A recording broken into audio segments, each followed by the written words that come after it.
In our increasingly complex world, where major achievements usually result from the combined efforts of thousands of people, one man has shown that individual accomplishment is still possible, that impossible dreams can come true.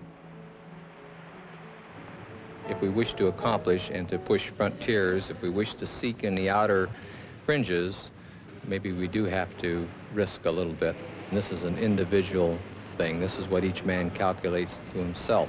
I have received training, I have received skills that I should utilize to my fullest extent. As an individual man, my effort isn't a lot. It's a grain of sand on the beach, if you will. But I must do my thing to the best of my ability, and I feel almost compelled to do it for those reasons. It's very personal. Elgin Long, a 25,000-hour DC-8 captain with Flying Tiger, dreamed for over 20 years of being the first person to fly solo around the world over both poles. Captain Long's dream became a reality.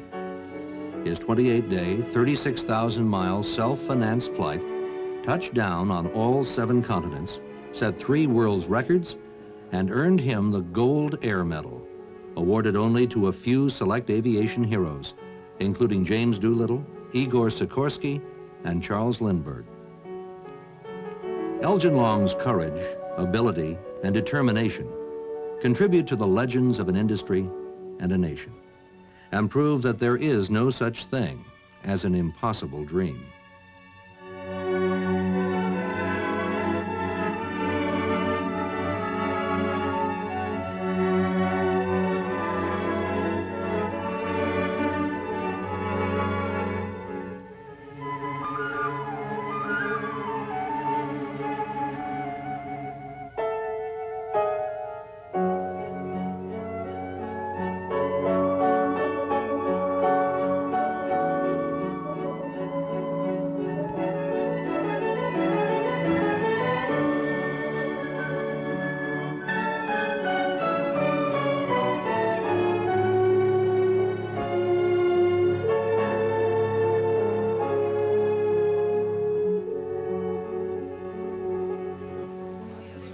Airline Captain Elgin Long is today at the crossroads of his life. For 23 years, he has been telling his wife, Marie, about his dream, to be the first pilot to fly solo around the world via the North and South Poles. Long's dream comes to life at 2 p.m. on runway 28 of San Francisco International Airport as he heads for all 7 continents and the first solo flight across Antarctica. Long will be reporting back to San Francisco by a special telephone hookup, in flight over the North Pole and Timbuktu and the other exotic parts of the world he'll see from the window of his Piper Navajo as he lives a 23-year-old dream he calls Crossroads Endeavor. This is Dave McElhatton, KCBS News Radio. Well, after talking about it for 23 years, at least over 20 years, I found myself at my own personal crossroads. My wife and family had been listening to me year by year talk about it, and I had to either do it or quit talking about it. At the time seemed right. Everything was right for me to do it now. Not only was it the crossroads of my life, let me show you on the globe. By crossing the North and the South Pole, all the meridians converge at that point, so that's the crossroads of geography. By crossing the equator over here at the prime meridian and the equator at the international date line at opposite points in the Earth, I was crossing the crossroads of time. So the flight really was truly a crossroads flight. Once I'd committed myself to the flight, the first thing I had to do was select an airplane. So I set out to find the best airplane that was in my budget, something I could afford, and I laid out what the airplane had to do for me. It was pretty formidable. I had to select an airplane that had a reliability, it had the range, it had the all-weather capability. Because imagine, to do the flight, I'm going to fly over the North Pole during the Arctic night. This means temperatures 30, 40 below zero. I'm going to fly across the Sahara deserts with temperatures to 110. But above all, the whole flight of over 36,000 miles and over 200 hours meant reliability, mechanical reliability, integrity. And this I found everybody that I checked with, the Navajo was the airplane. So I selected the Turbo Navajo to be my machine.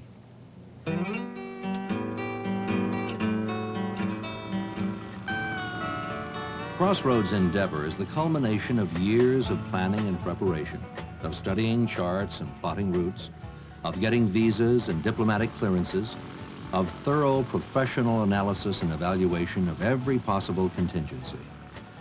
Inside the Piper Navajo, 4 large fuel tanks have been installed, increasing its capacity to 623 gallons, its range to 4,000 miles. From Flying Tiger, Long obtained a polar compass, and Delcoat supplied and installed its carousel inertial navigation system. A navigational computer developed for the Apollo moon flights, the $100,000 INS will guide Captain Long unerringly to the 4 crossroads of the world, the crossroads of his dream. All of the necessary arrangements have been completed.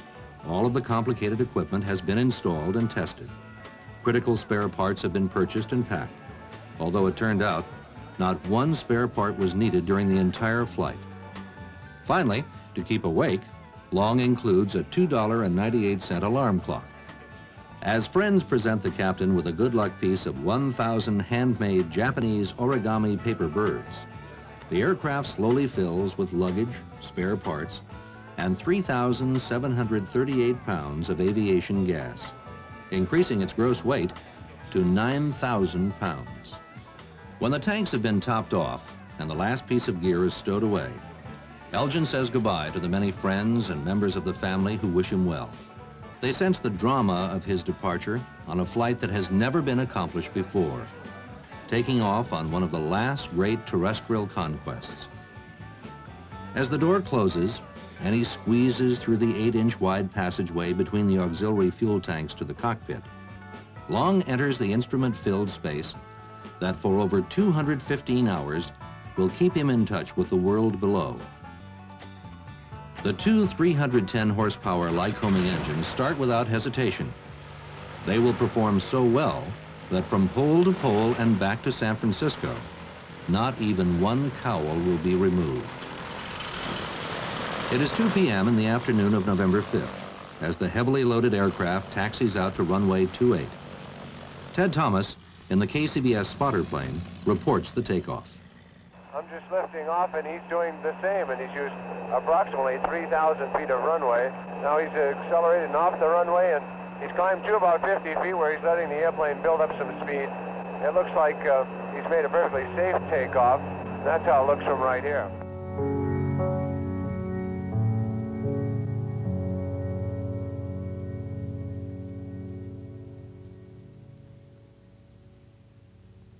The weather after the takeoff out of San Francisco was beautiful. All the way up the Oregon coast, it was fine. Then I ran into a tremendous weather front. They'd warned me about it beforehand, with moderate to heavy icing conditions over the Gulf of Alaska. This was going to be a good icing test for my Navajo. It worked out very well. I did run into moderate to heavy rime and mixed clear ice over the Gulf of Alaska, but the de-icer boots and all the systems, static systems, worked perfectly. Pitot heat system worked perfectly. I had no trouble with the icing and pushed on to Fairbanks. Then after a short rest at Fairbanks, and we were ready at the first light at dawn for the first point on a crossroads flight, the North Pole, our flight across the polar ice. Crossroads Endeavour departed Fairbanks at 6:33 in the morning on the first major leg of the trip. North of the Arctic Circle, the sun rises just enough to illuminate the quiet white peaks of the Brooks Range, then across the flat expanse of the North Slope to Point Barrow, and out over the ice pack of the Arctic Ocean, stretching away nearly 3,000 miles into the polar night. Well, as I approached the North Pole, every second, every minute, I was getting further and further away from civilization. It's one thing to sit and look at a map, and it's another thing to get out there in a plane and fly over it. I realized I was really on my own. There was no one within hundreds of miles that could help me. And I lost communications for a while, and this even made me feel more lonely. But I was comfortable because of the aircraft systems, and also because I'd taken my winterization advice. They said, I asked them, what should I do to the airplane? They said, well, the only thing I could recommend was take an extra pair of socks. So that was all right. But as I approached the North Pole, a great sense of loneliness during the Arctic night engulfed me. Then after I crossed over the pole, of course I was elated at reaching my first point on the Crossroads flight, then I started heading towards Norway and Spitsbergen. And I got the oddest sensation. I felt that I'm going downhill. I can remember even looking at the airspeed indicator to see if I picked up any airspeed. And I felt after flying along for an hour or two, and I was 200 or 300 miles south of the pole, though I was on solid instruments, I felt if I could break out and see down, by now I should be able to see palm trees.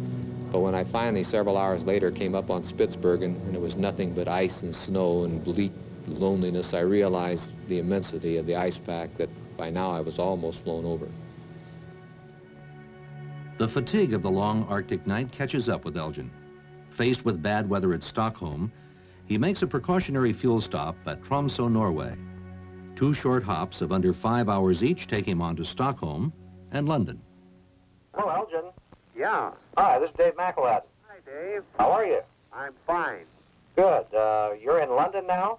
Yes, we're in London, and we're just arrived from Stockholm. It seemed like every leg had its peculiarities of fun and its own problems. The leg from London down to Accra was going to take me down across Europe, across Morocco, and then over the Atlas Mountains. As I passed over Marrakesh, again I ran in, can you imagine this? Going to the Sahara Desert, I run into icing conditions. And going over the Atlas Mountains, I had to climb up to 15,500 feet to have safe terrain clearance. And right with the Turbo Navajo, I climbed up to a safe altitude, crossed the Atlas Mountains, and then got rid of my ice once I got over the Sahara Desert on the other side. I crossed Algeria and down to Timbuktu. I always wanted to go to Timbuktu, so I threw it in and on down to Accra. And then, of course, Accra was I was taking off for my second point the next morning, the equator at the prime meridian. Long arrived at his second crossroad, the intersection of 0 degrees latitude and 0 degrees longitude, 2 hours and 9 minutes after takeoff from Accra, Ghana. But this leg had just begun. In the next 12 hours and 12 minutes, he crossed the 2,000-mile expanse of the Atlantic Ocean to South America. After a routine flight of 6 hours and 15 minutes from Recife to Rio de Janeiro on the 16th of November, Elgin is joined by his wife Marie to see the sights of the city before the most demanding leg of the endeavor, the flight over the South Pole.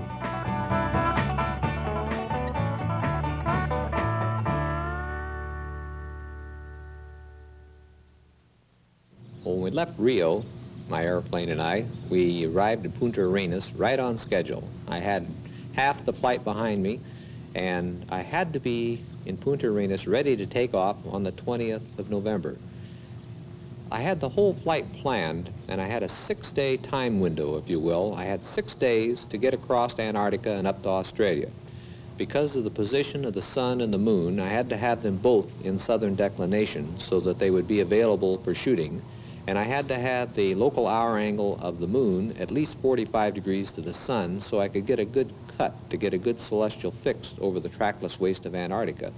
So there were 6 days from the 20th to the 26th. This meant I had to be ready at Punta Arenas to go on the 20th. So far, thanks to the reliability of the Navajo, I was there on the 20th, right on schedule, and I took off within a minute or two of the time I'd planned almost 2 years in advance. 97 Yankee, do you have my clearance? 7 Yankee, you'll be at 529 departure from Punta Arenas until level 80. Change to 126.7 after takeoff, over. Roger, cleared to depart from Punta Arenas to McMurdo Sound, flight level 080, and we'll contact 126.7 after takeoff. 97 Yankee, yes, correct. Punta Arenas Tower, 9097 Yankees, ready for takeoff. 97 Yankee, clear for takeoff.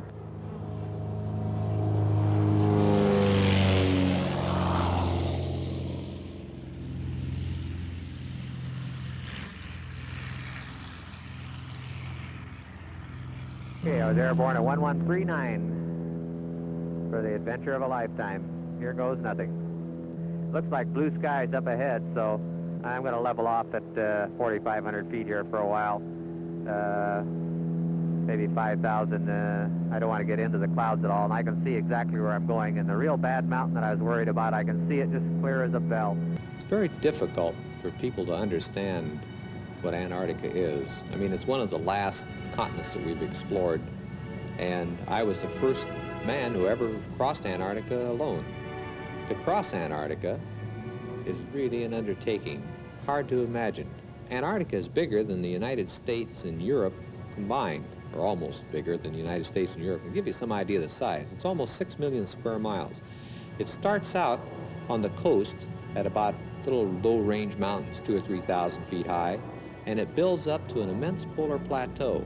It goes up to 13,000 feet high. It's a trackless waste. There's no roads, there's no aids, there's no rivers, there's no nothing. It's just a trackless ocean of ice and no way to navigate. This is part of the problem. Also, the South Magnetic Pole is located in that area, and also it's the coldest place in the world. In the Antarctic winter, temperatures have been recorded below 100 degrees below zero. As an expert on Antarctica, Long is well aware of the dangers involved in this leg. You know, I'm worried about something. My right fuel flow started acting up, and I lost my heater at the same time. And I just wonder if I lost my heater line. I don't smell gas or anything, but I've got it shut off. It's going to get awfully cold in here. I don't know if the batteries in this tape recorder or cameras or anything else will work, but I hope this electrical system keeps working, this INS keeps working, because, boy, it's the only thing that's going for me now. Well, it's going to get mighty cold, this airplane. It's down to 25 degrees in the cabin now, which isn't bad, but outside it's 27 below zero, and the inside temperature will match the outside temperature for him through. I just took a drink of water before the water all freezes. I'm not hungry or anything, I really don't care. Just get this over with. Flying on instruments at 13,000 feet, Long's INS guides him precisely to the South Pole, as verified by the South Pole radar station. He has set his first world record, the first solo flight from pole to pole, and reached his third crossroads at 2:55 in the morning of November 22nd. With the temperature inside the cabin at 33 degrees below zero, and McMurdo still 730 miles away, exhaustion is evident in Long's voice. Boy, I'll tell you, without this INS, this trip would have been a disaster. I wouldn't go across the street without one of these things anymore. It's been very good, very good. I really can't complain. I don't know why the heater went out. All I can say is I sure like Lycoming. They sure got some nice engines here.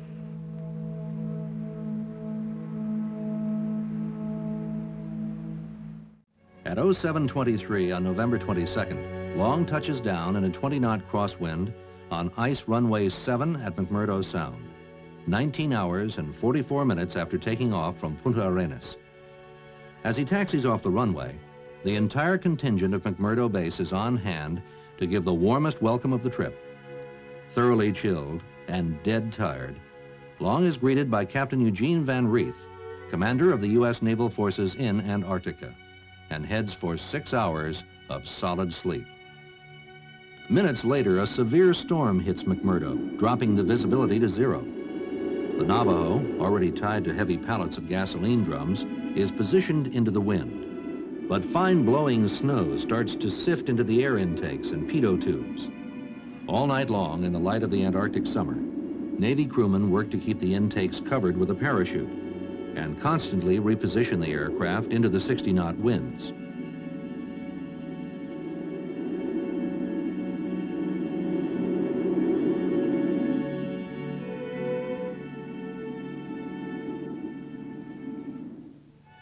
By morning, the gale slackens and visibility improves enough for takeoff. Navy meteorology is forecasting deteriorating conditions, but pre-flight preparations cannot be hurried. As Long begins his thorough inspection, heaters are started to warm the engines. The auxiliary power unit is connected, and the INS alignment begins, requiring a minimum of 15 minutes. Captain Van Reeth presents Long with an Antarctic scroll and wishes him a safe journey. After making sure that everything is ready, he re-enters the plane for the 16-hour flight to Sydney, Australia. But the strain of the trip is catching up with him. In the remaining 10 days, he will be unable to make any progress against the increasing exhaustion. Now the weather is closing in. Long must be airborne before all visibility is gone. Once again, the reliable engines start without hesitation.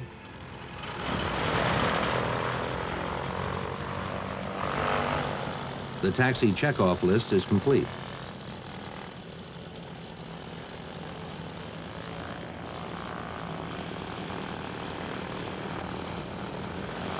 And the wheels begin to turn on the ice of McMurdo Sound.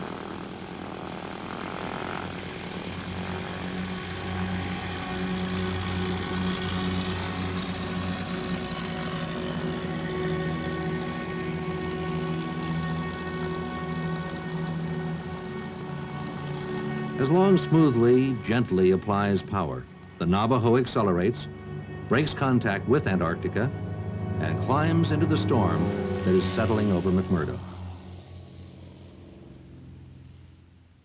Okay, this is an interview with Elgen Long, and you are calling from Sydney, Australia. Is that correct? That's right. We're at the Wentworth Hotel, beautiful Sydney, Australia. Have you eaten your Thanksgiving meal yet? No, we're going, it's on for about 4 hours from now at 7:30. And they fixed up, believe it or not, the hotel's laid on a very special dinner for us, including turkey, pumpkin pie, the whole thing. After celebrating a Thanksgiving with real meaning, Long leaves his 6th continent of touchdown and heads across the South Pacific toward Fiji and a rendezvous with history.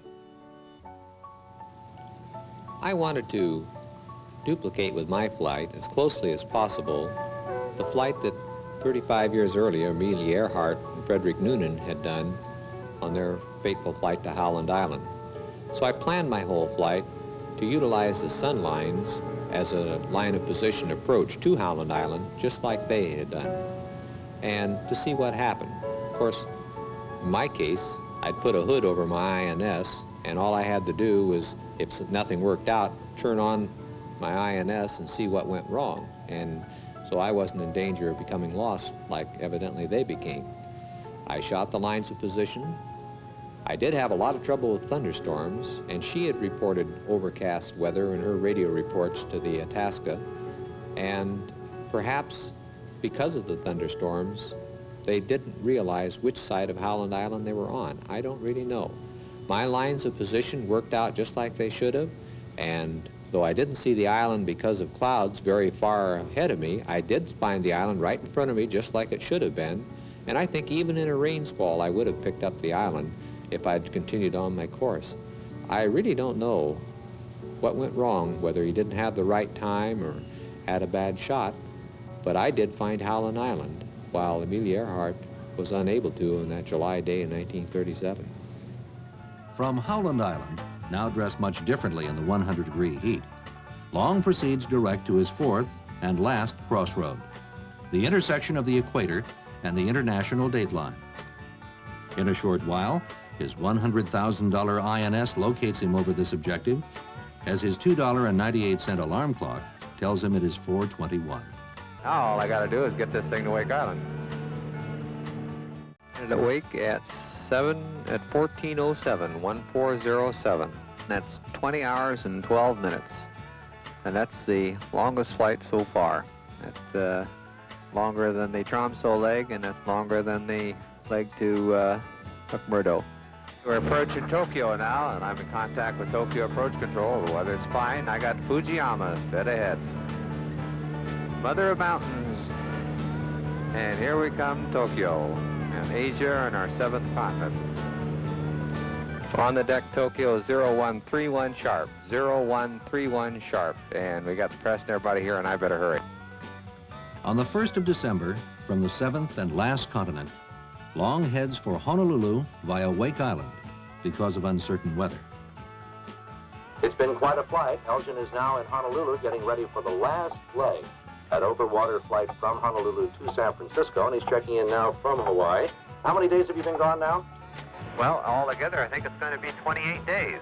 And how many miles have you flown? About 36,000. And how many hours have you sat in that seat? I just added it up a little while ago. I've got over 210 already and about another 13 to go. You'll spot Elgin Long the minute he's back in San Francisco. He'll be the only fellow in town that doesn't want to sit down. He'll be standing up for a long time.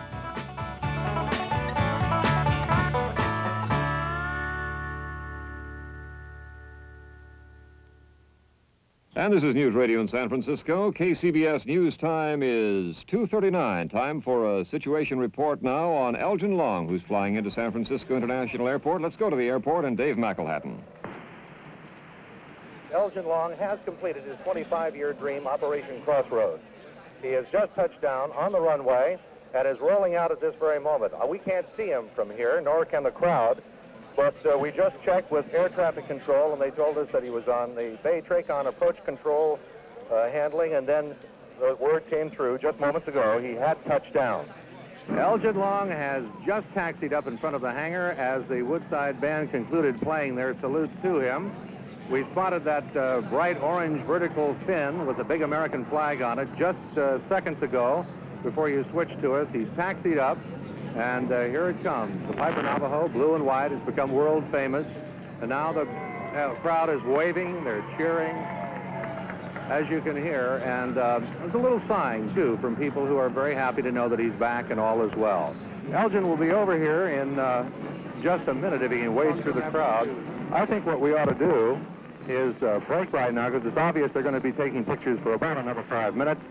And then we'll have a chance to greet Elgin formally. So I'm going to wander back toward the band, and as they salute Elgin with the song, California, Here I Come. This is Dave McElhatton at San Francisco International Airport.